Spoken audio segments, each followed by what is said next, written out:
ओम शान्ति।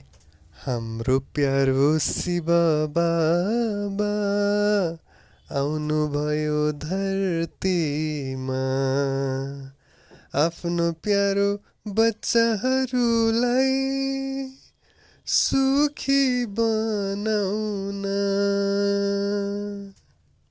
स्वस्थ बनाउन।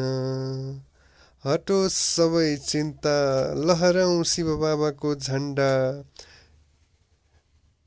गङ्गबु भन्दा माथि, गणेश थान भन्दा पर, महादेव टार टोखा 11। सबैजनालाई हार्दिक शुभ स्वागतम। स्वागतम बिहान 7 बजे। धन्यवाद। नमस्ते।